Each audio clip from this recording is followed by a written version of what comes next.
Apa takut? Orang tua bilang begini, hei anak, asal kamu mau sekolah tinggi, biar kami orang tua ikat perut. Orang tua sampai omong ikat perut itu bukan berarti dorang mau pakai stagen, tapi dorang utang geni anak-anak dorang.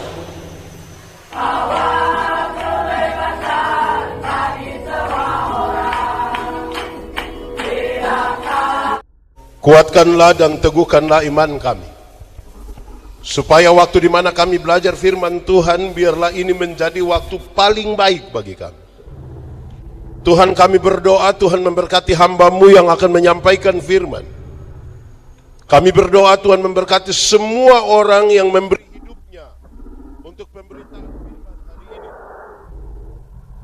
Jauhkanlah penggoda dan pencobaan, biar dalam damai-Mu kami belajar firman Tuhan. Kami rindu pada firman. Berfirmanlah bagi kami Tuhan, di dalam nama Yesus, firman yang Amin. Amin.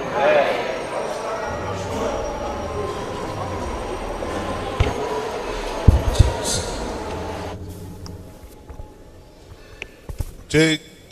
Sudah. Bapak Ibu Saudara-saudara, pembacaan Alkitab untuk kita hari ini terambil dari Injil Matius pasal 1 ayat 18 sampai ayat yang ke-25.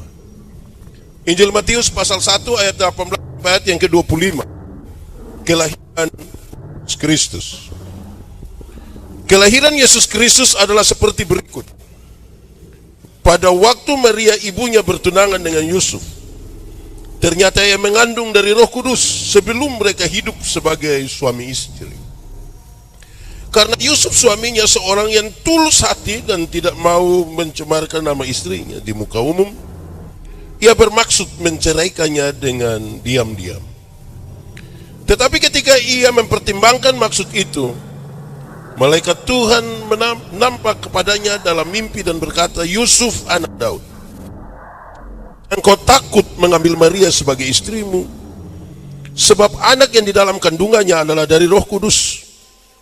Ia akan melahirkan anak laki-laki dan engkau akan menamakan dia Yesus, karena dialah yang akan menyelamatkan umatnya dari dosa mereka.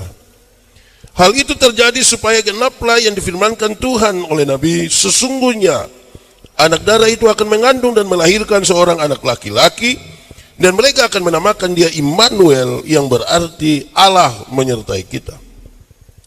Sesudah bangun dari tidurnya, Yusuf berbuat seperti yang diperintahkan malaikat Tuhan itu kepadanya. Ia mengambil Maria sebagai istrinya, tetapi tidak bersetubuh dengan dia sampai ia melahirkan anaknya laki-laki, dan Yusuf menamakan dia Yesus. Demikian firman Tuhan. Berbahagia setiap orang yang mendengar firman, memelihara dan melakukan dalam hidup setiap hari. Shalom. Selamat Natal. Ada sukacita. Saya rasa saudara terlalu lemah ini. Shalom. Tema kita hari ini adalah Allah hadir untuk menyelamatkan keluarga. Sama-sama, 1, 2, 3.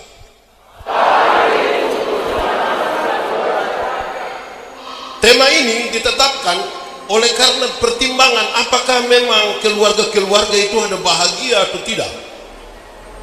Yang baik itu berasal dari keluarga, yang tidak baik juga datang dari keluarga. Saya mau tanya, di Nabire, di Papua Tengah ini keluarga ada baik-baik saja? Suami istri aman, kakak adik aman, ipar-ipar aman. Semakin turun itu jawaban, itu tanda tidak aman itu. Yang biasa bikin kacau itu karena di rumah itu tidak aman. Yang biasa ribut-ribut itu karena di rumah itu tidak aman. Barang yang tidak selesai di rumah itu yang dia bawa ke mana-mana itu. Karena itu memang kita butuh Yesus, juru selamat di tengah-tengah keluarga, supaya dari keluarga yang baik gereja kuat. Gereja kuat, bangsa ini menjadi bangsa yang maju, dan dunia menjadi dunia yang hebat karena dari keluarga-keluarga yang juru selamat tinggal di dalamnya. Amin. Saudara-saudara, ada satu ibu tanya teman-temannya bilang begini, kawan, adakah ramuan yang bisa bikin keluarga itu aman-aman? tidak bertengkar, tidak ber. Teman-teman bilang, kenapa kau tanya begitu? Saya punya keluarga ini tiap hari bertengkar, tiap hari berkelahi. Teman-teman bilang, coba kau pergi dekat hutan, ada satu guru bijaksana di sana. Tanya guru bijaksana itu, mungkin dia tahu. Ibu ini pergi, Bapak Guru, adakah ramuan yang bisa bikin keluarga itu tidak bertengkar? Kenapa? Cek, sebaik. Cek, sudah. Aku tidak. Belum.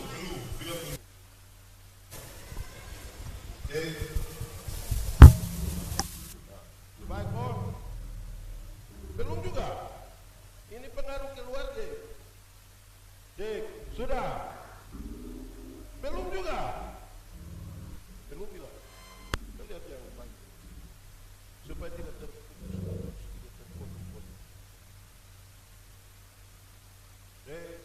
Sebentar ya, kita tunggu sedikit.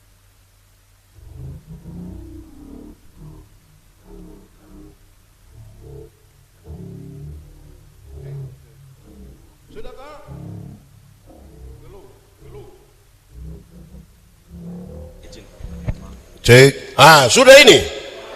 Mantap, tepuk tangan dulu. Baik. Ibu ini tanya, Bapak Guru, ada ramuan yang bisa bikin keluarga baik-baik, tidak bertengkar.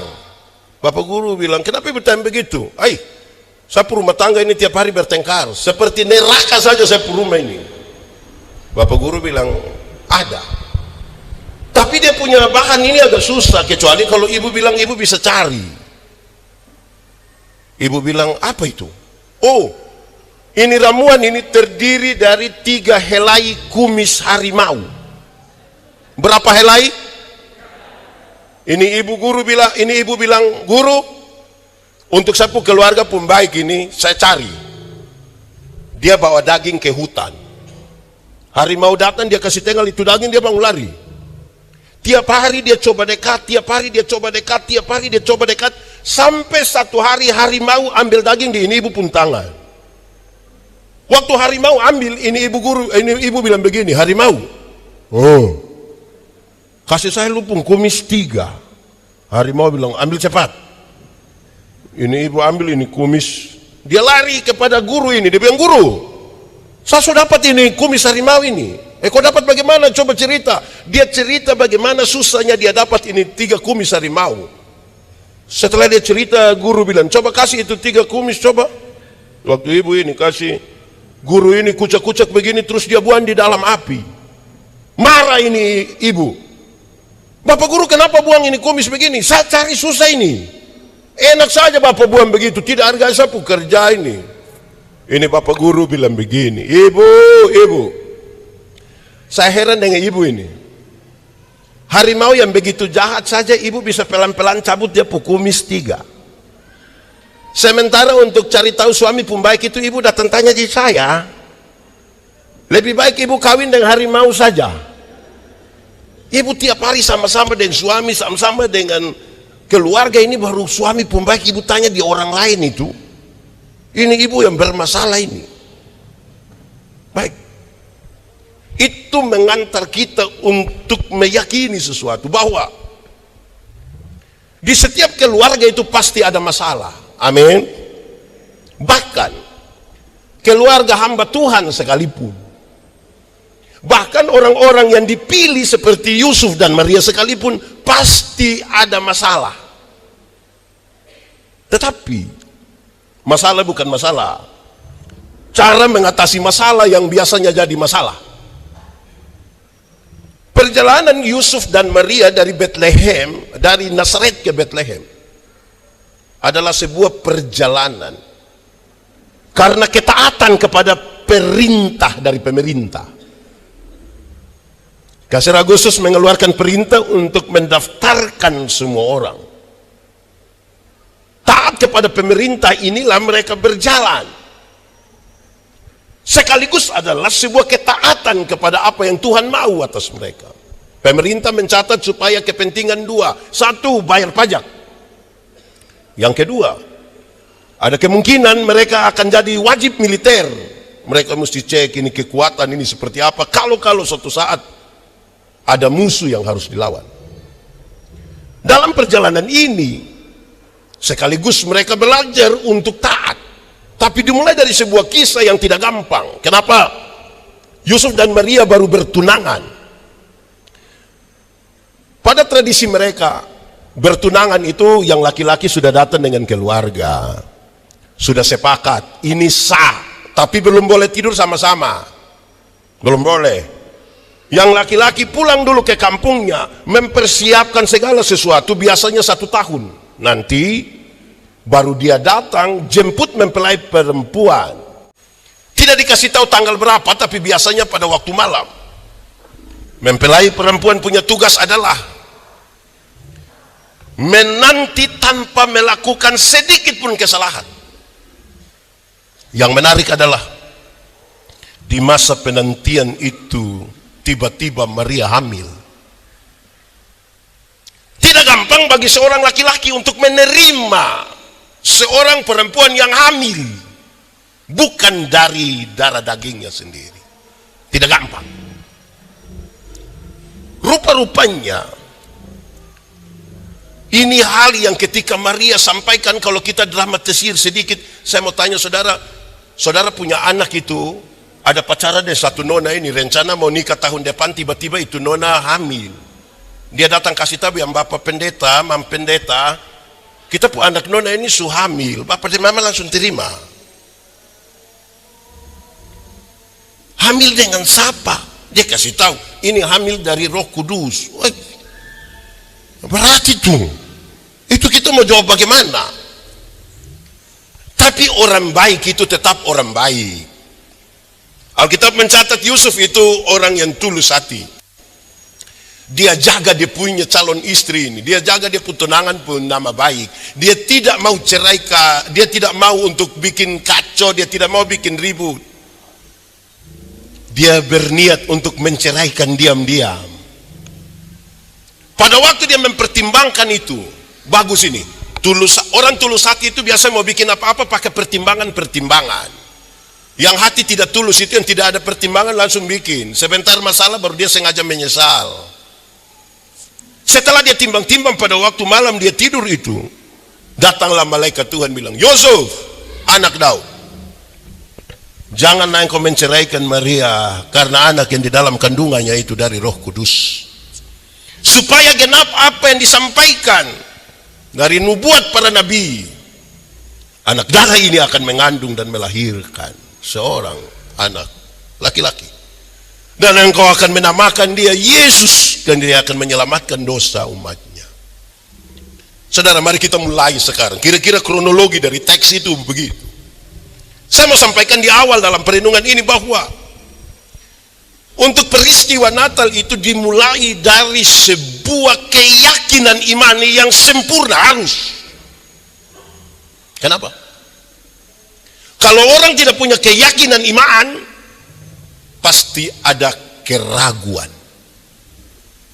Kalau keraguan itu ada, orang tidak mungkin percaya. Orang akan lebih banyak curiga. Saudara, seberapa banyak orang percaya bahwa Yesus juru selamat? Itu pertanyaan dari tahun ke tahun yang tidak boleh selesai kita pikirkan. Kenapa? Yang aneh dari masyarakat kita adalah, dari jemaat adalah,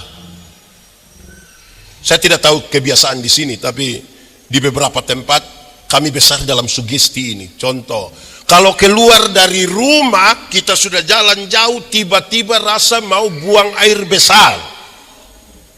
Ambil apa? Ambil apa? Oh, di sini juga ambil batu. Saudara percaya kalau ambil batu itu dapat menyelesaikan persoalan BAB? Satu. Kedua, kalau tangan kanan gatal artinya yakin dapat uang. Woi, kalau tangan kanan gatal artinya dapat uang, maka orang Koreng itu pasti kaya raya. Karena bukan tangan kanan yang gatal, semua gatal habis itu. Alkitab kasih tahu satu-satunya cara untuk dapat berkat itu adalah kerja. Sama-sama 1, 2, 3. Kerja, bukan bagatal, kerja supaya dapat berkat. Nah, untuk hal yang receh begini, orang cepat percaya. Orang cepat percaya. Tapi ketika kita bilang Yesus Kristus adalah Tuhan dan Juru Selamat, orang tidak serta-merta percaya. Dia butuh banyak buku. Dia butuh pergi sampai di Israel. Dia butuh melihat, dia butuh mengalami, baru percaya. Tapi kalau pendeta khotbah tiba-tiba cicak bilang, dorang langsung yakin. Cicak menyahut. Hal yang receh ini kok kita gampang percaya. Tapi waktu kita bilang Yesus Juru Selamat, beberapa orang masih ragu untuk itu. Saya kasih tahu saudara, kalau saudara tidak sempurna untuk percaya, saudara pasti ragu. Dan kalau saudara ragu, imanmu tidak ada. Begitupun dalam keluarga. Waktu ucap janji di hadapan Tuhan dan jemaat, kita sangat yakin itu keluarga akan baik-baik saja. Sampai ketika rasa percaya kita itu hilang. Waktu Pace pulang itu, dia telepon mulai sembunyi-sembunyi. Waktu bunyi telepon, dia bukan terima di istri sebelah. Dia bangun sedikit agak jauh, baru dia bilang, halo. Halo. Rahasia negara apa yang harus diucapkan dengan bisik-bisik? Halo. Saudara lihat, kalau mulai ada keraguan, percaya itu sudah hilang. Percaya sudah hilang. Lebih banyak curiga. Kita mulai pikir, Bapak tua kenapa ini handphone ini tidak pernah lepas dari dia tangan? Hampir-hampir pergi di WC juga dia bawa handphone ini. Ada begitu di Nabire ada? Oh ada juga. Tuhan mesti datang kau selamatkan ame itu Bapak tua itu. Ada masalah di situ. Kalau saudara tidak percaya itu, ragu. Lao Tse dia kumpul dia punya murid-murid, terus dia bilang begini, ada 3 hal yang dibutuhkan oleh satu negara. Berapa hal? 1, tentara. Apa? 2, makanan. Apa? 3, kepercayaan. Apa? Terus setelah murid-murid hafal, lalu saya bilang begini, dari 3 itu coba kasih hilang 1. Murid-murid pikir sedikit, terus saya bilang, Bapak, kasih hilang saja tentara. Lalu saya bilang, coba kamu ngomong kenapa kasih hilang tentara? Bapak, yang penting kita hidup damai, komunikasi politik dalam dan luar negeri kita bikin baik-baik. Tidak ada tentara juga tidak apa-apa Bapak. Oke, berarti tinggal 2. Apa dengan apa? Makanan dan terus lalu saya bilang begini, coba kasih kurang 1 lagi. Antara makanan dan kepercayaan kita memilih kasih kurang mana? Saya mau tanya dulu, antara makanan dan kepercayaan kita memilih kasih kurang yang mana? Kuat sedikit. Mau kasih hilang mana? Kasih hilang kepercayaan, yang penting makan. Itu murid-murid juga don jawab begitu. Bapak, kasih hilang saja kepercayaan. Lalu saya bilang, coba kamu ngomong, kenapa kasih hilang kepercayaan? Bapak, untuk apa ada kepercayaan tapi lapar? Yang kita kerja-kerja ini supaya dapat makan, bukan mau dapat percaya. Amin kok? Lalu saya bilang, bagus, kamu ngomong betul, tapi saya mau kasih tahu kamu baru saja menyatakan 1 hal yang merusak sebuah bangsa. Jangan hanya karena makanan kamu kehilangan kepercayaan. Jangan hanya karena jabatan, jangan hanya karena uang kamu menjadi orang yang tidak bisa dipercaya. Saya mau tanya, suami-suami di Nabire ini bisa dipercaya semua? Bisa kok tidak? Bisa kok tidak? Istri-istri di Nabire ini bisa dipercaya semua? Tidak juga. Lalu kenapa menikah? Woi saudara-saudara, menjadi orang yang bisa dipercaya itu Itu langkah pertama dari orang yang percaya kepada Tuhan. Kalau dia percaya kepada Tuhan, dia menjadi orang yang bisa dipercaya. Saya mau tanya kita, kalau orang tolong kita terus kita bilang terima kasih, itu baik atau tidak? Baik atau tidak? Kalau begitu saya mau tanya, siapa pun suami yang pagi-pagi istri siap makan minum terus suami bilang, sayang, terima kasih. Ada kok tidak? Ada kok tidak? Oh tidak ada. Tidak ada Terus suami waktu dengar ini khotbah, dia bilang, yang pendeta omong itu betul lah. Besok dia mau coba. Istri siap makan pagi, terus suami dengan yakin bilang, sayang, terima kasih. Saya mau tanya, ibu-ibu percaya? Ibu-ibu percaya? Suami sendiri juga ibu tidak percaya.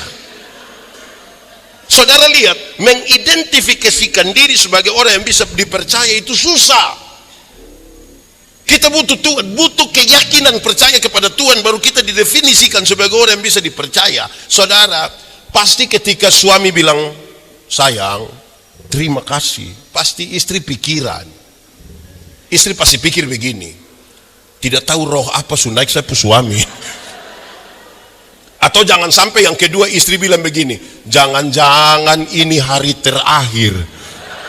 Karena dia tiba-tiba baik. Saya mau tanya kita dulu, mengalah itu baik atau tidak? Mengalah itu baik atau tidak? Yakin? Kalau begitu setiap kali suami istri bertengkar, siapa mengalah duluan? Suami atau istri? Suami atau istri? Istri atau suami? Suami atau istri? Kita sama-sama tahu mengalah itu baik, tapi kalau dua-dua bertengkar, dua-dua tidak mau mengalah. Malam suami tidur di kebun dengan ular. Kalau terpaksa tidur sama-sama, suami hadap kiri, istri hadap. Baku omong kok tidak? Oh tidak.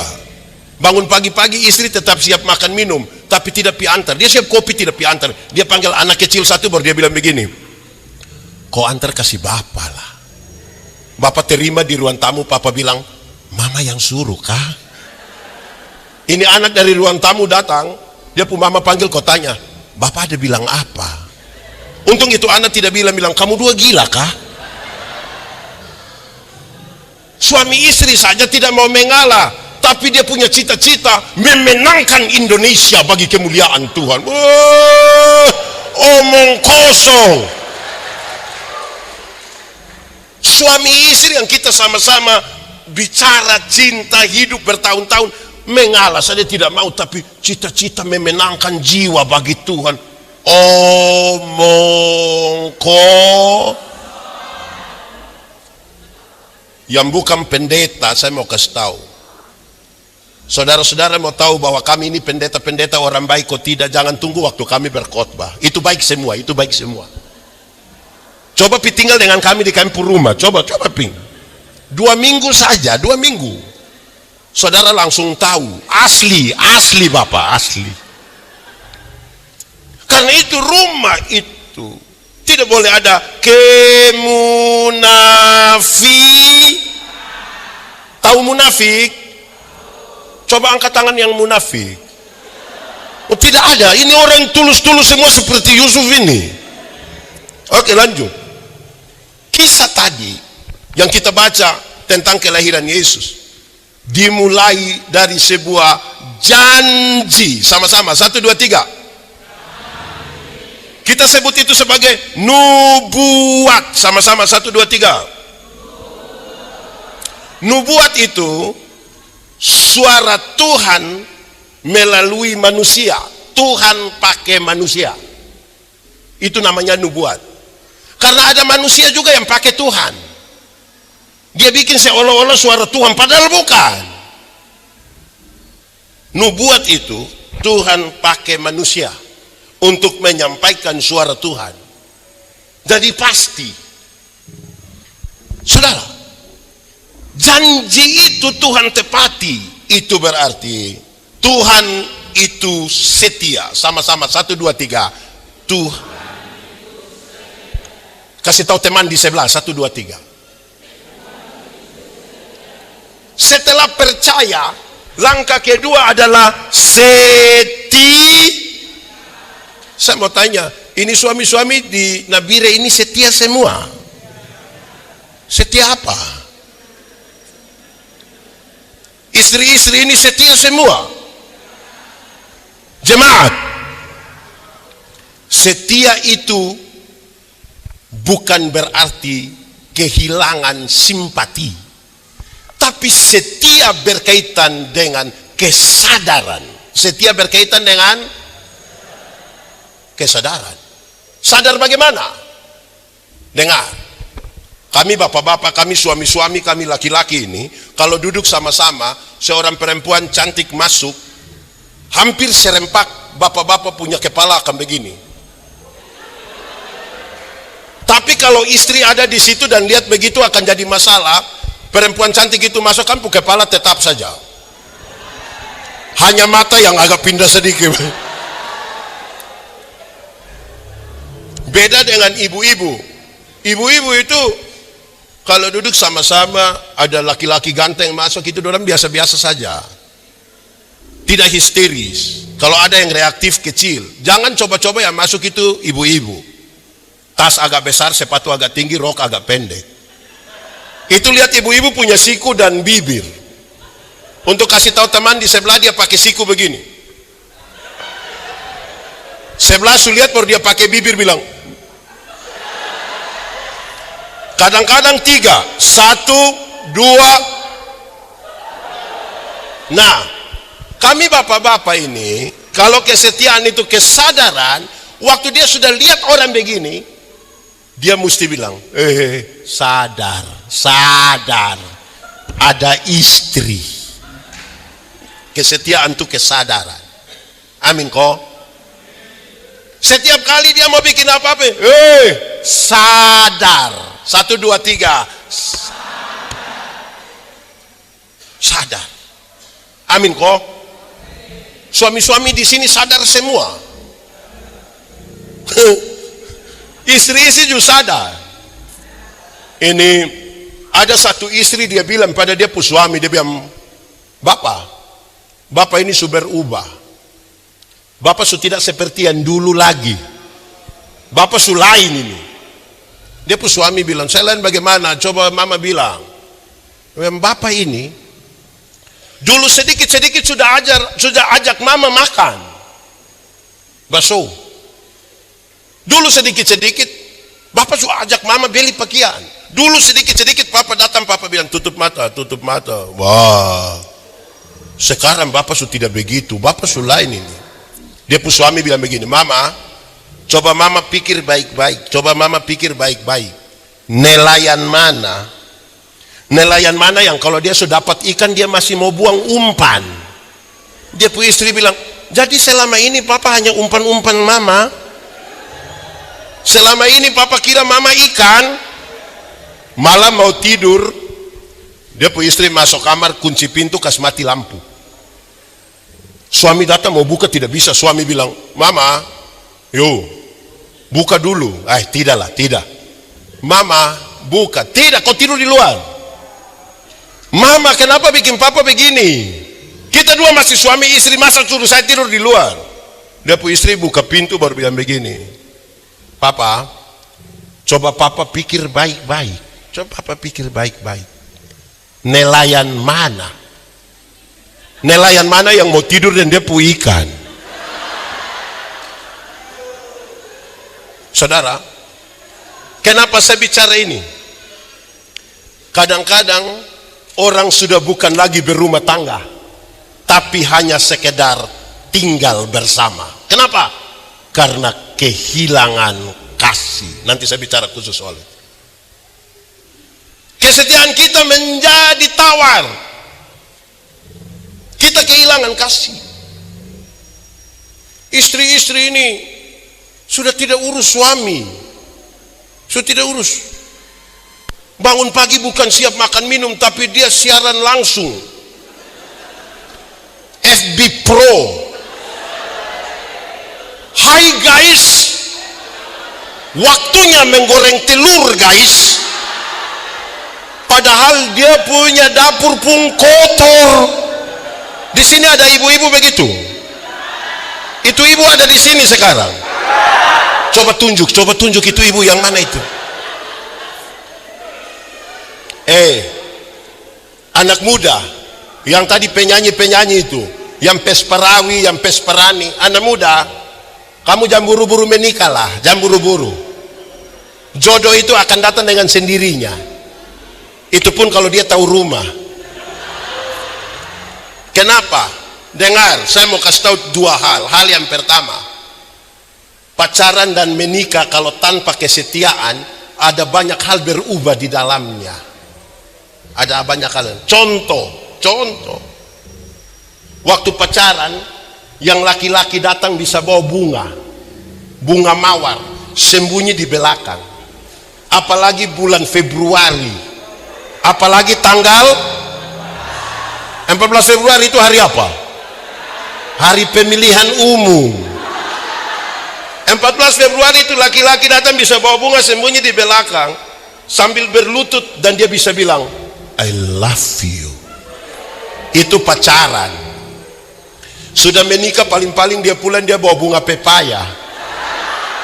Dia buang di situ, bilang kau tumis kau makan, tadi saya sudah makan dan tamandon di sana. Berubah.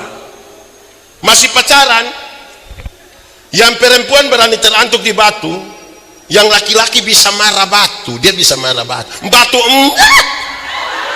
Kau bikin sakunya ayam. Pacaran. Sudah menikah, jalan sama-sama mau pergi gereja, yang istri terantuk di batu, dia marah. Kau pu mata taruh di mana? Kau buta kah? Waktu masih pacaran, yang perempuan belum jatuh, yang laki-laki sudah tangkap. Kadang-kadang dia minta tolong, non, jatuh dulu lah, kita mau tangkap. Sudah menikah, naik motor sama-sama, tabrak anjing jatuh, yang laki-laki ambil motor, lupa ambil dia pu istri. Yang istri protes, papa kenapa ambil motor tidak ambil saya? Dia bilang, sayang minta maaf. Minta maaf bagaimana? Sayang sulunas, tapi motor ini masih kredit ini yang gitu. Tanpa kesetiaan tidak bisa. Pendeta Yandi ini baru menikah 16 tahun. Saya kira ada banyak orang tua Bapak Pendeta Yance Donsu lebih lama toh, ada yang mungkin 20-30 tahun. Nikah kami dulu itu beda dengan anak-anak nikah sekarang. Kami nikah dulu itu acara resepsi di rumah itu, dia punya dekorasi itu ada laut, ada perahu, ada bebek 2. Kita yang nikah tapi bebek yang taruh di perahu. Ada awan, ada burung 1, ada matahari, itu matahari bisa senyum. Ada tulisan besar, tulis bilang apa? Mohon doa restu. Itu pengantin perempuan punya ini merah semua, ini. Beda dengan anak-anak sekarang nikah. Yang nikah sekarang itu di prewed itu mereka pakai baju lain, peneguhan nikah baju lain, malam resepsi baju lain. Bagus. Dorang apalagi kalau acara di gedung, baru masuk MC bilang, tamu undangan diharap berdiri. Kita sambut raja dan ratu. Dorang jalan bagus. Tiba-tiba ada waktu di mana dorang berdansa menuju satu stage kecil begitu, diiringi melodi lagu-lagu mantap, Beautiful in White. Terlalu bagus lah. Tiba-tiba lampu agak redup, yang MC bilang, wedding kiss. Yang laki-laki dengan romantis dia cium. Kami yang nikah 16 tahun ke atas, lihat begitu tuh kami hanya bilang begini, hari pertama, wedding kiss itu hari pertama. 16 tahun kita mau pisentur, ada panas-panas begini dulu. Saudara, berubah tanpa kesetiaan, perubahan ini kita tidak bisa terima. Atau yang kedua, nona muda. Di sini tidak ada nona muda. Ini nenek-nenek semua ini. Nona muda, Saya mau kasih tahu saudara, dengar. Kalau kamu punya calon, kamu sudah ada pacar atau belum? Oh, kamu tidak tahu. Kalau kamu pun pacar itu tiap hari dia hanya mabok judi, mabok judi, mabok judi, baru dia bikin status bilang semua akan indah pada waktunya. Itu kau putus sudah, putus. Jangan terlalu percaya dia punya satu yang ikut sini nih. Jangan, seumur 40 bukan satu saja, semua tidak ada. Mabok judi baru semua akan indah pada waktunya. Itu dia hanya berdoa supaya kita pun Bapak mati cepat, supaya dia dapat warisan. Kami tidak tanpa kesetiaan. Nah, sekarang Allah hadir ke dunia. Saya ingin fokus di bagian ini untuk menjelaskan hal ini. Allah hadir ke dunia menepati janjinya karena dia bisa dipercaya dan dia setia. Tetapi karena kasihnya yang besar. Sekarang hafal, ikut yang pendeta bilang. Kasih ialah. Kasih ialah kebaikan. Tidak terpatahkan oleh apapun, tidak akan berubah menjadi kebencian. Saya ulangi, kasih ialah kebaikan, tidak terpatahkan oleh apapun, tidak akan berubah menjadi kebencian. Rujukannya bilang begini, karena begitu besar kasih Allah akan dunia ini. Apakah Tuhan Allah mengasihi dunia? Apakah dunia mengasihi Tuhan Allah? Tidak. Apakah karena dunia tidak mengasihi Tuhan, Tuhan berhenti mengasihi dunia? Apa kemudian Tuhan membenci dunia? Saudara lihat sekarang, kasih tidak terpatahkan. Sama-sama, 1, 2, 3. Kasih tahu teman di sebelah, 1, 2, 3. Di sini sudah ada rumah tangga yang sudah mau cerai di Nabire sini. Atau di sini tidak akan cerai sampai mati. Biasanya halal itu terjadi karena kita kehilangan kasih. Kasih yang tidak terpatahkan itu. Bagaimana menjelaskan? Hukum Taurat itu ada 10. Dari 10 dijabarkan menjadi 613 pasal. Dari 613 pasal masih ada ribuan peraturan hidup setiap hari. Dari ribuan itu Tuhan Yesus simpulkan dia tinggal 2 kalimat, mengasihi Tuhan dan mengasihi. Dari 2 kalimat itu Tuhan simpulkan tinggal 1 kata, yaitu kasih. Kasih. Kalau kita baca surat Paulus kepada jemaat di Korintus, dia menyebutkan banyak, tapi di bagian yang pertama itu dia bilang kasih itu sabar. Sama-sama, 1, 2, 3. Dalam Alkitab, sabar itu tidak berkaitan dengan menunggu waktu selesai. Kapan habis? Jam berapa? Sabar bukan itu. Dalam Alkitab, sabar berkaitan dengan 2 hal, termasuk di rumah tangga. 1, sabar berkaitan dengan sabar terhadap situasi. Sama-sama, 1, 2, 3. Ada situasi tertentu di rumah yang kita tidak suka. Tapi firman Tuhan bilang apa? Ada sakit penderitaan yang kita alami, sudah kanker bertahun-tahun, tidak sembuh-sembuh, padahal kita sudah berdoa seperti mau mati rasanya. Tapi firman Tuhan bilang apa? Ada tanggung jawab yang kita sudah tidak kuat. Anak-anak mau sekolah sementara kita sudah tidak ada penghasilan, rasa-rasanya sudah mau mati ini, padahal tuntutan sekolah sangat tinggi. Firman Tuhan bilang apa? Ada pendeta satu khotbah terlalu lama, kita supaya malas dengar, coba habis sudah baik, tapi firman Tuhan bilang. Kedua, sabar terhadap orang. Sama-sama, 1, 2, 3. Ada orang-orang tertentu dalam hidup ini yang sangat menjengkel. Tapi firman Tuhan bilang, ada ipar-ipar itu terlalu Tapi firman Tuhan bilang, ada tetangga-tetangga dekat rumah itu sangat Tapi firman Tuhan bilang, ada mertua mama mantu itu sangat Tapi firman Tuhan bilang, ada suami-suami sangat. Tapi firman Tuhan bilang, ada juga istri sangat. Tapi firman Tuhan bilang, ada seorang perempuan muda bilang ke saya, bilang begini, pendeta, saya ini pasti akan menikah dengan orang baik. Saya bilang, kenapa Anda terlalu percaya diri? Dia bilang, karena saya ini orang baik, Pak Pendeta. Bahkan saya setiap hari berdoa supaya Tuhan kasih saya orang baik. Terus saya bilang begini, bisa begitu,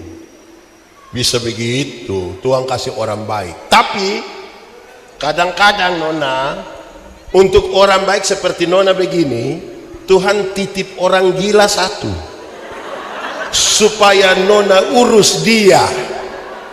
Amin. Ada yang so tahu kalau dia pun suami itu gila, firman Tuhan bilang apa?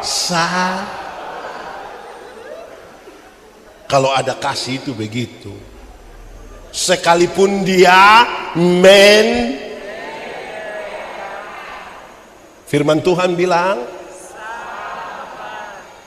yang bisa menjawab tentang kasih yang tidak terpatahkan itu adalah ibu-ibu. Siapa? Ibu-ibu. Selagi dia bayangkan, ini anak muka mau ikut siapa ini? Paling-paling hanya begitu. Sekarang anak-anak lahir, bilang kepada kita pun anak-anak di rumah, anak-anak, kamu lahir itu kamu tidak tahu apa-apa, hanya tahu menangis. Anak-anak pun jam tidur, itu orang tua pun jam bangun. Orang tua pun jam tidur, anak-anak pun jam bangun. Banyak orang tua tidak tidur karena dia pun anak. Jam 3 pagi juga masih ada ibu-ibu gendong dia pun anak begini. Betul kok tidak? Dalam keadaan sempoyongan tidak bisa tidur, seringkali ibu-ibu ini dipaksa lagi menjadi penyanyi, bukan penyamun. Makanya seringkali ibu-ibu punya lagu itu tidak bisa dipertanggungjawabkan.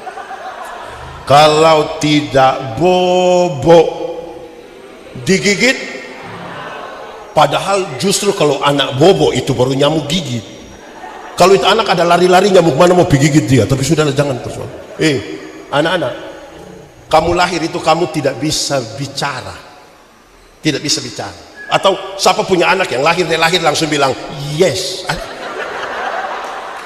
Orang tua itu dengan setia, orang tua dengan setia ajar kamu bicara satu-satu suku kata.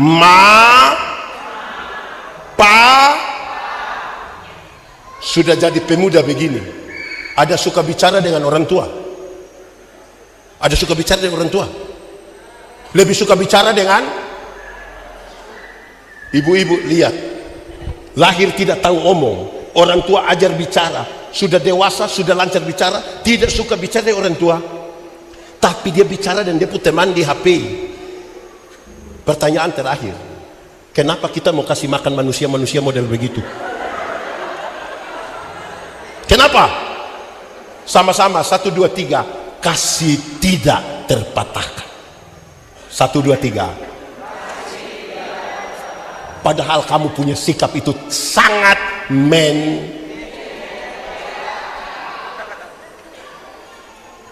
kamu itu anak muda, kamu lahir itu kamu tidak bisa jalan.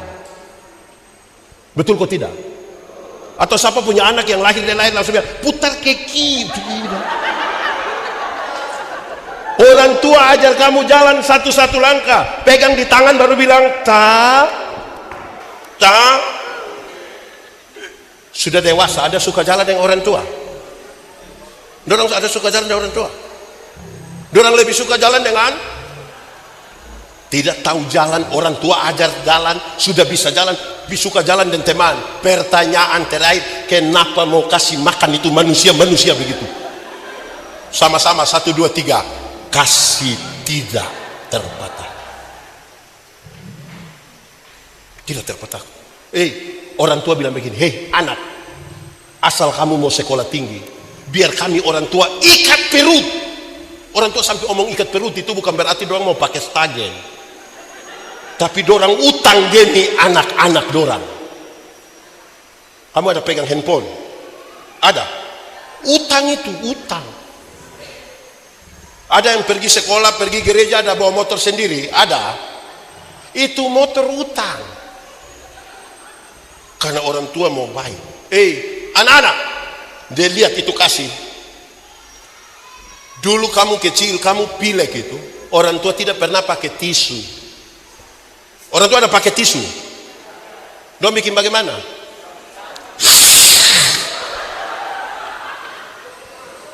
Gaya. Dulu kamu buang air besar, orang tua tidak pernah pakai sarung tangan. Langsung. Sekarang orang tua ada di rumah sakit, di kursi roda, di tempat tidur. Ada anak kandung yang ada urusnya apa orang tua? Ada. Tidak urus orang tua, tapi tiba-tiba dia sampai langsung tanya, sertifikat, anak macam begitu. Dia tidak pernah urus orang tua, tapi orang tua mati itu dia paling sedih, menangis. Suruh dia diam, itu omong kosong. Saya kasih tahu anak-anak, saya kasih tahu, dengar. Orang tua lahirkan kita 5, 6, 7 orang, tapi dorang tidak pernah titip kita di mana-mana karena kasih. Tapi anak-anak 5, 6, 7 orang yang sudah sukses, dia bisa titip dia po orang tua di panti jompo.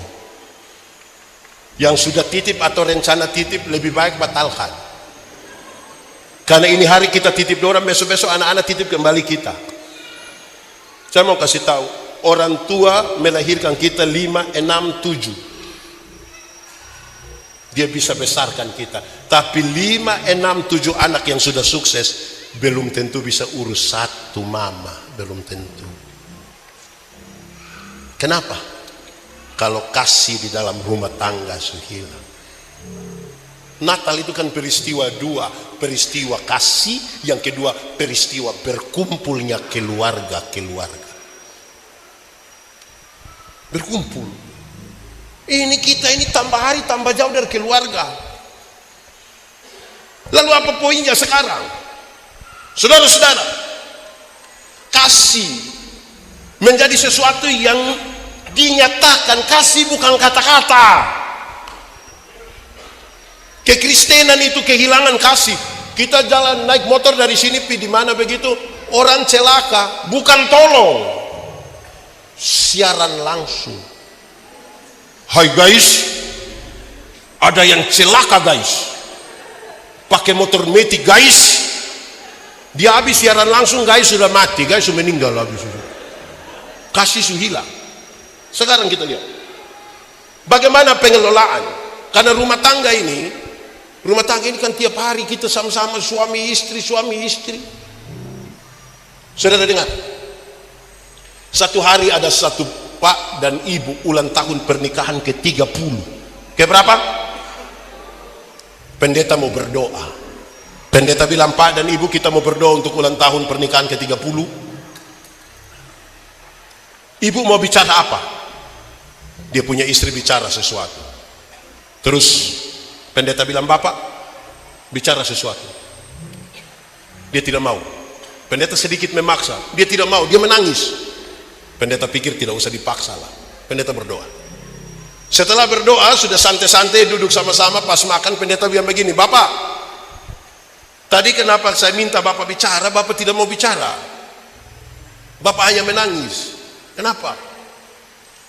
Lantas ini Bapak bilang begini, Bapak saya menangis itu karena 30 tahun yang lalu berbeda dengan hari ini. 30 tahun lalu kami itu dengan penampilan terbaik.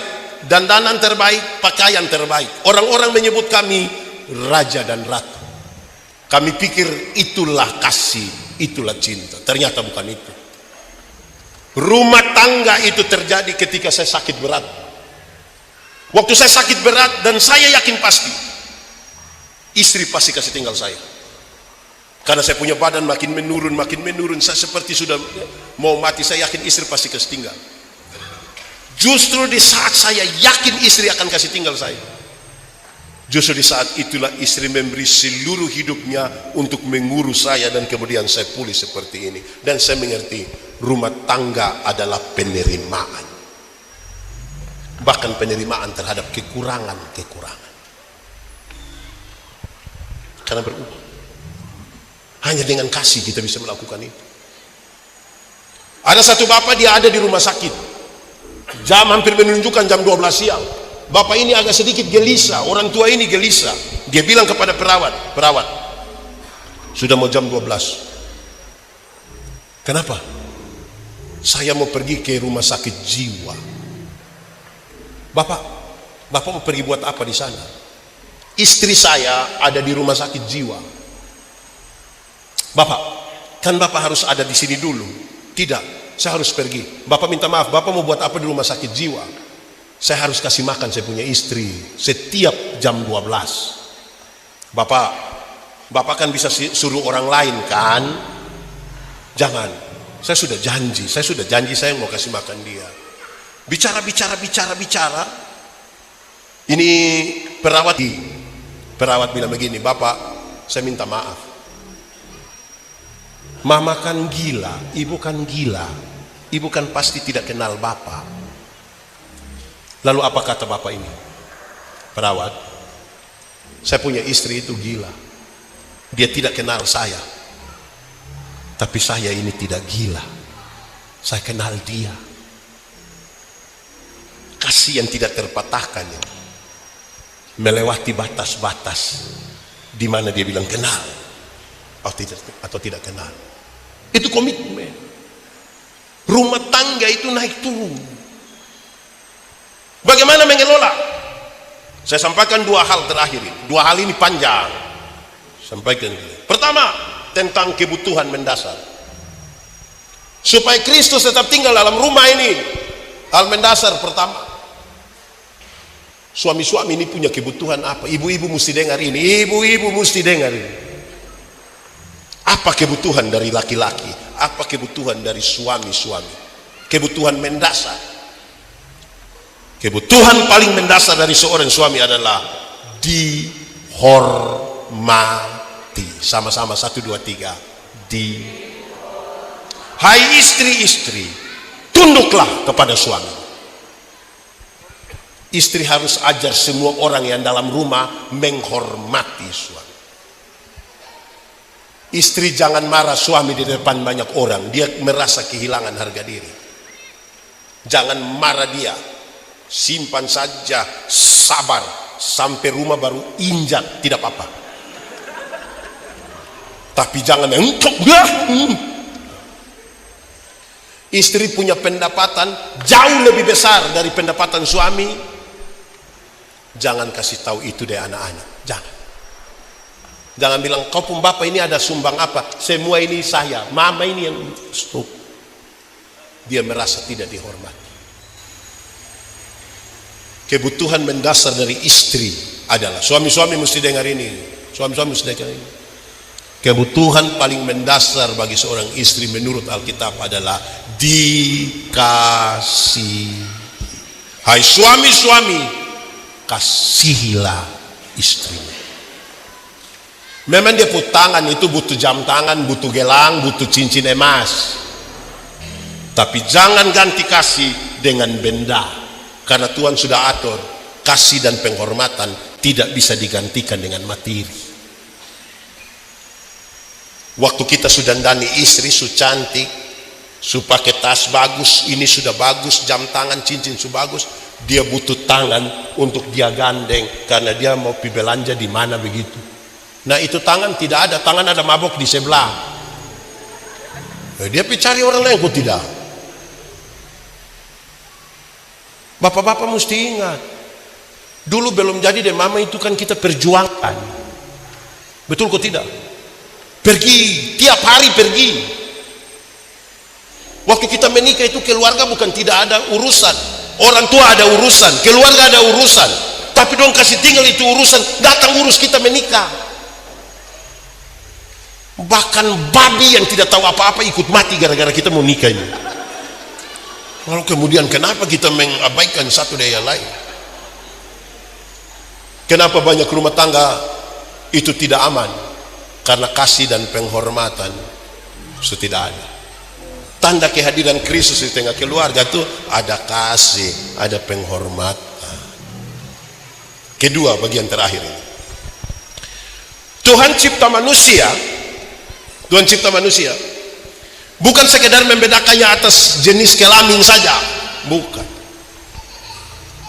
Tapi ada pola yang Tuhan kasih tinggal supaya manusia mengelola pola itu, supaya dia lihat bagaimana Tuhan ada di dalamnya. Ingat, rumah tangga itu adalah kerjasama antara suami istri dan kerjasama bersama Tuhan. Ada bagian kita, ada bagian Tuhan, kerjasama. Lalu bagaimana bagian kita? Tuhan memberikan kepada kita sejenis pola. Pola itu kalau kita kelola baik-baik, baru kita sadar ada Tuhan yang turut bekerja di dalamnya. Satu, soal pola berpikir. Suami-suami, bapak-bapak, laki-laki cenderung rasional, masuk akal. Makanya bapak-bapak, suami-suami itu kalau bicara selalu bilang, saya pikir. Ibu-ibu itu lebih banyak pakai apa? Perasaan. Makanya ibu-ibu, istri-istri itu kalau bicara selalu bilang, saya rasa.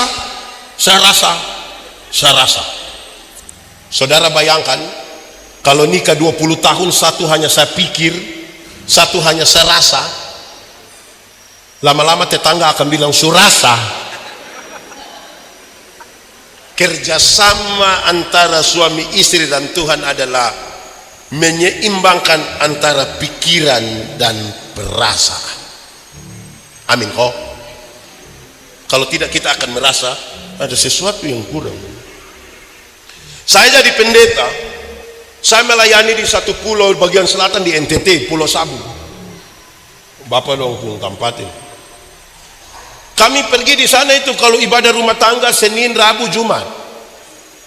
Dalam buka tikar besar begini, kami semua duduk bersila. Baru ibadah.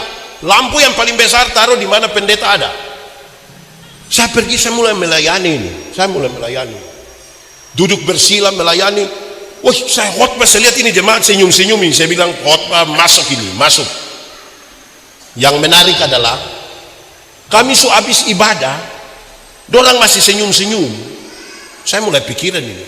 Saya tanya jemaat, jemaat, kamu senyum-senyum apa? Dorang tambah senyum lagi. Saya panggil satu majelis, diaken ini, Welmin Ceriu namanya. Saya bilang, kamu senyum-senyum apa? Dia ambil kertas satu, dia tulis cepat-cepat, diantar kasih saya. Saya penasaran. Saya buka begini, ternyata dia tulis begini. Maaf, Bapak punya resleting itu tidak tari. Woi, saya macam mau bunuh dia itu. Kita duduk sama-sama di sini berjam-jam ini. Kau lihat ada masalah di saya, kau tidak kasih tahu ini. Kenapa dia tidak kasih tahu saya? Coba. Kan dia hanya pakai perasaan.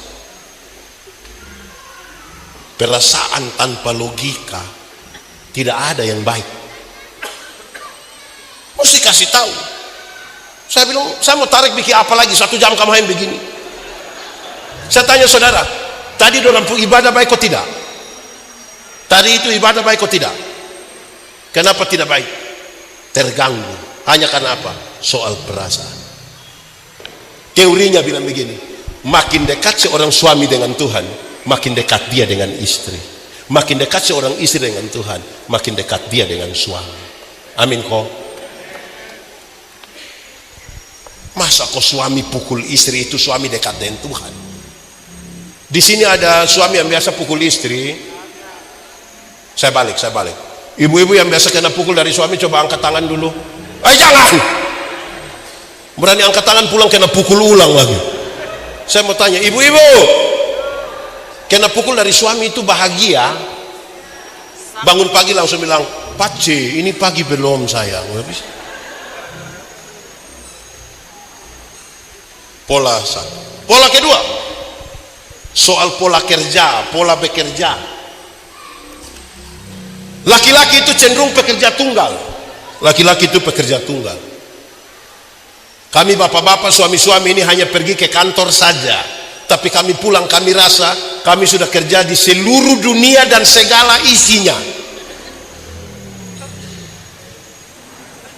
Bapak-bapak itu kalau dia sempat gendong anak barang 1 jam, wah itu dia rasa terlalu berjasa. Dia rasa dia terlalu berjasa. Istri pulang, dia bilang, "Mama, gendong anak dulu." Papa, saya mau pergi ke teman orang. Kasih tinggal kita sendiri. Tadi saya sudah gendong 1 jam.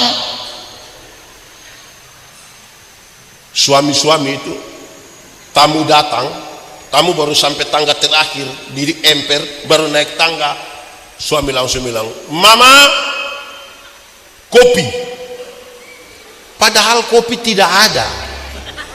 Nanti suami pulang, tamu pulang, baru dia bilang suami, "Papa, lain kali itu tanya kita dulu, bukan langsung bilang kopi." Papa hanya bilang, "Kok saya sudah beli itu?" Istri bilang, "Iya, yang papa beli itu 6 bulan lalu. Bapak pikir beli sekali untuk seumur hidup kah?"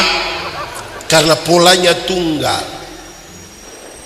Suami istri itu kalau belanja mau bayar beda.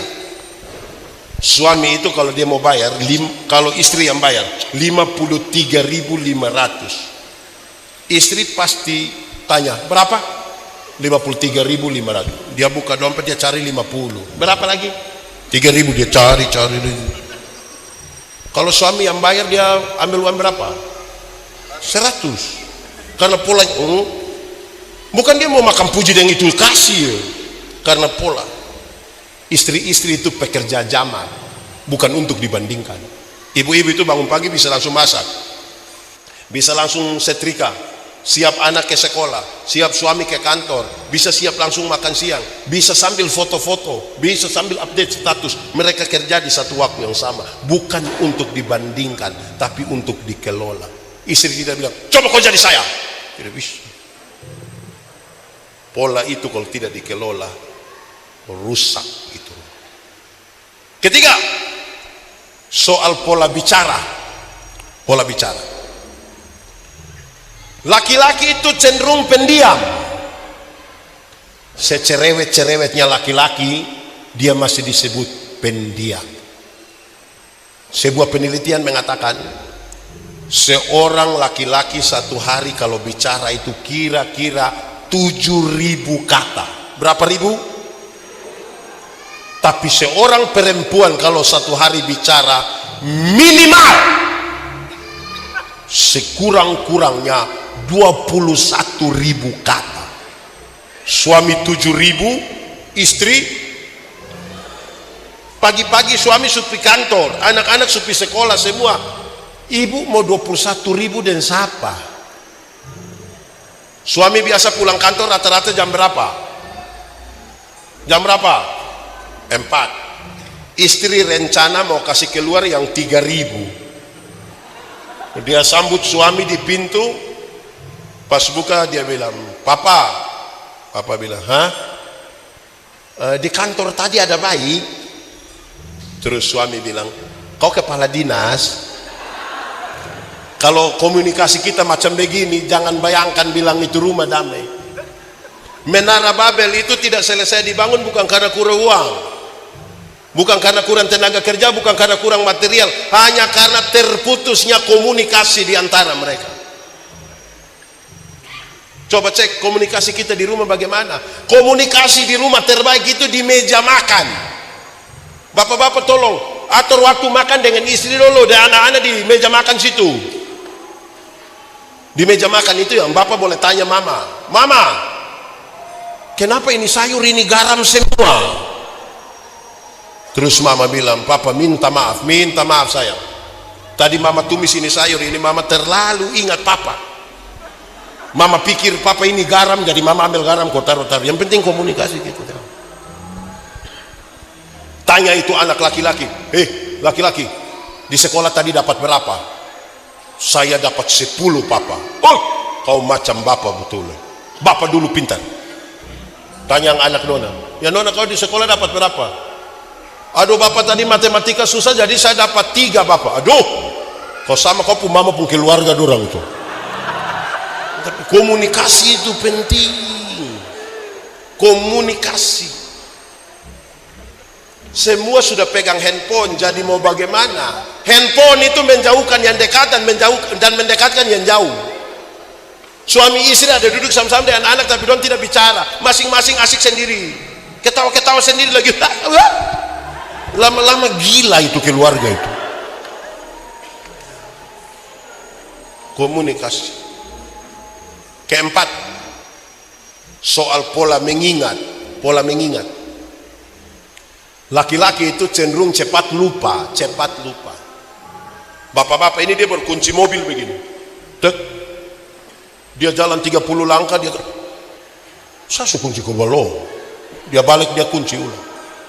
Bapak-bapak itu cenderung cepat lupa. Makanya banyak bapak-bapak itu kalau di luar rumah dia lupa kalau dia sudah ada istri. Maksudnya dia cerita dengan teman sampai lupa ada janji dengan istri, maksudnya begitu. Tapi ibu-ibu itu ingatannya tajam sekali, setajam silet. Kalau ada suami bilang begini, orang itu seperti saya tidak pernah marah sapu istri, pasti yang protes dia pu istri. Tidak pernah apa? Tidak pernah saya. Pernah. Yang mana? Itu hari mana? Yang tahun 1900. Dia ingat. Saya mau tanya, anak-anak, kamu pernah periksa bapak dan mama pun pakaian dinas atau pakaian jalan keluar rumah begitu? Pernah kok tidak?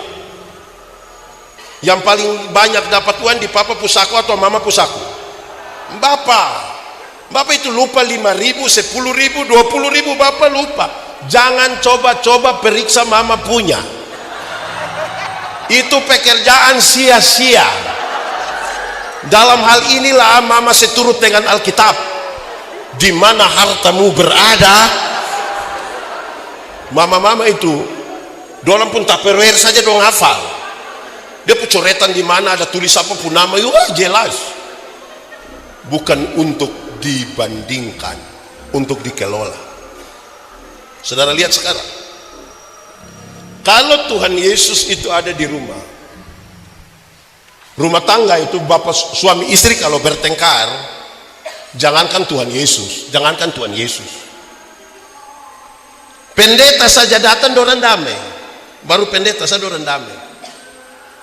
Ada bertengkar, baku pukul, baku maki di situ, tiba-tiba pendeta bilang selom, langsung damai. Ini selom bapak, selom, aduh bapak selom belum, mari bapak selom. Itu baru pendeta. Apalagi kalau Tuhan ada di rumah. Setiap kali suami mau tampar dia pu istri, untung Tuhan ada di ini rumah. Tuhan kalau tidak ada kau sumati, untung Tuhan ada. Setiap kali istri terlalu marah, dia mau maki dia pu suami, dia untung Tuhan ada. Di sini ada ibu-ibu tukang maki, Kang. Bukan dia maki baru lihat pendeta dia bilang ampun. Ampun apa? Ini hanya di mulut Pak Pendeta, di hati tidak. Omong kok. Alkitab bilang apa yang keluar dari mulut itu gambaran dari hati. Amin toh? Bapak-bapak, saya mau kasih tahu. Bapak-bapak itu mesti dengar ibu-ibu omong. Karena Tuhan kasih dia itu untuk kasih ingat-ingat kita. Pak Pendeta Yandi ini orang tanya, Pendeta Yandi, yuk, biasa minum kopi? Iya, kopi hitam. Satu hari berapa gelas? Pagi 1, sore 1. Di rumah. Kalau di luar rumah lebih dong. Kenapa di luar rumah lebih? Di rumah hanya 2. Saya bilang karena ada istri. Pendeta takut istri, bukan takut. Hargai. Hargai bagaimana? Karena kalau kita minta, mama tambah kopi 1, istri cukup, tadi sudah, stop. Itu pendeta takut, bukan takut. Hargai. Bagaimana pendeta bilang hargai? Coba jelaskan. Iya, karena kalau nanti saya sakit, itu ibu-ibu yang biasa minta foto-foto dan saya itu tidak ada yang datang tolong saya. Dia yang tolong itu yang bilang stop, sudah Tuhan, jangan lagi, stop. Betul kok tidak?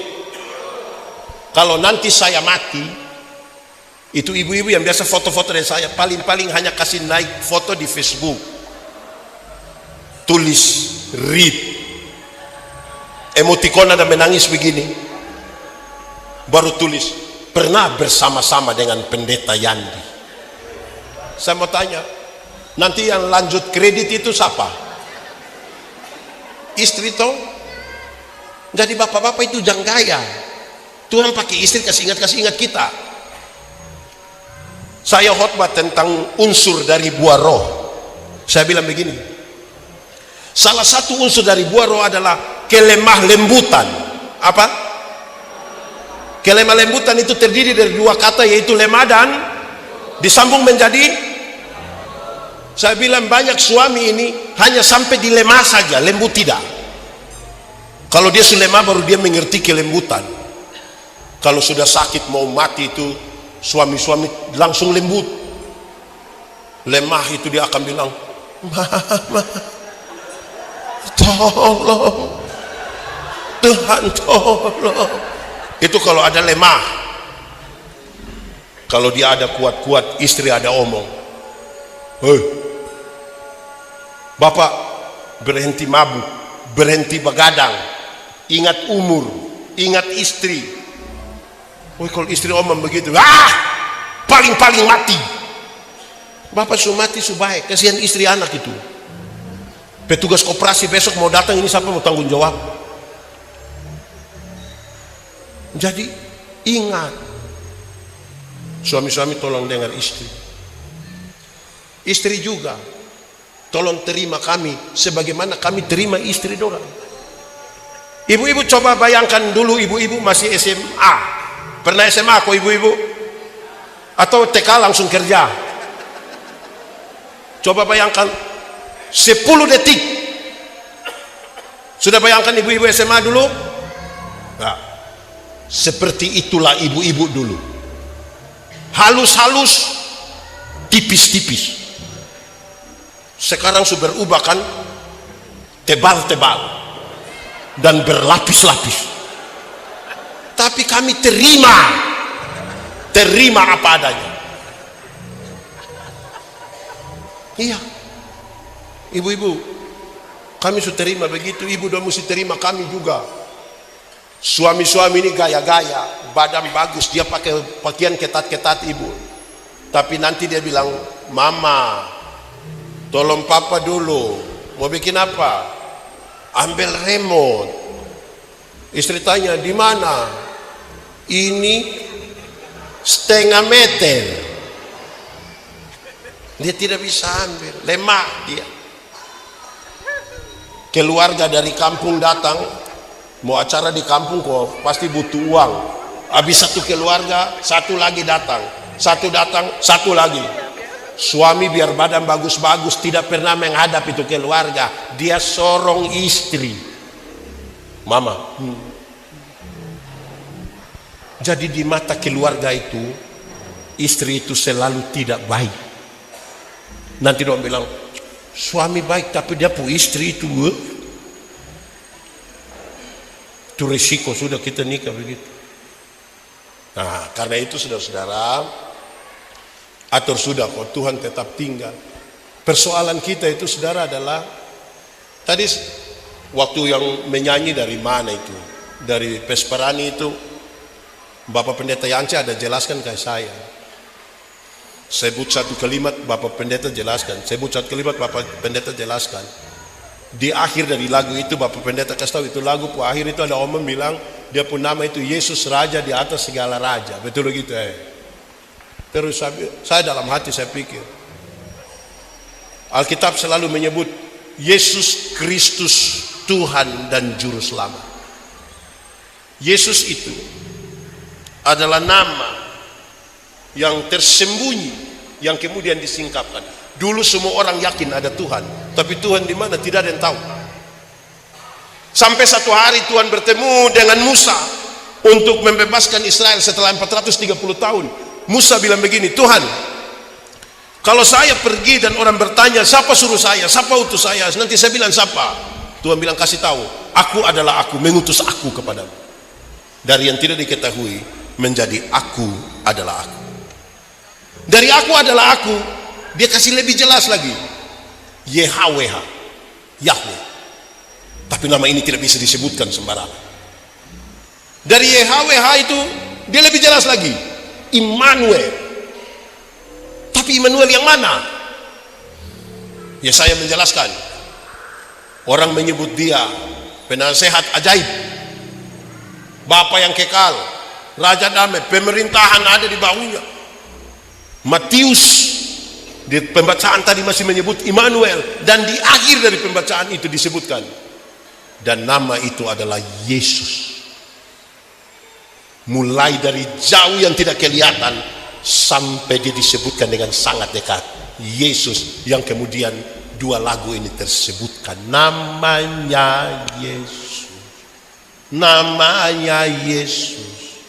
Nama Yesus yang, atau yang kedua, oleh karena dia mencari kita, kemudian kita diberi kebebasan menyebutnya ya Aba, Bapa, ini aku itu tentang Yesus, nama yang tersembunyi yang kemudian diungkapkan sebagai gambaran Allah yang datang ke tengah dunia. Tuhan, semua orang tahu Tuhan itu ada dan kita diciptakan oleh Tuhan. Juru selamat, orang tahu bahwa dia berdosa, dia butuh juru selamat. Masalahnya sekarang Kristus. Masalahnya adalah Kristus. Pendeta, kenapa Kristus masalah? Ya, karena Kristus Raja, Mesias. Apa hubungannya? Dengar, semua orang bisa mengaku Yesus Raja, tapi tidak semua orang tunduk kepada perintah Raja. Saya ulangi, semua orang bisa mengaku Yesus Raja, akui Yesus Raja, tapi dia tidak tentu tunduk kepada perintah Sang Raja. Itu masalah kekristenan kita. Tuhan diakui, Tuhan menciptakan, Yesus Allah yang hadir di tengah dunia, Juru Selamat, penebus. Tapi Kristus banyak orang baru sebutkan dia di mulut. Tidak semua orang tunduk kepada perintah Sang Raja. Saudara bayangkan, kalau dalam rumah semua tunduk pada perintah Raja, Raja di atas segala raja, bukankah itu berarti Kristus tinggal di dalam rumah kita?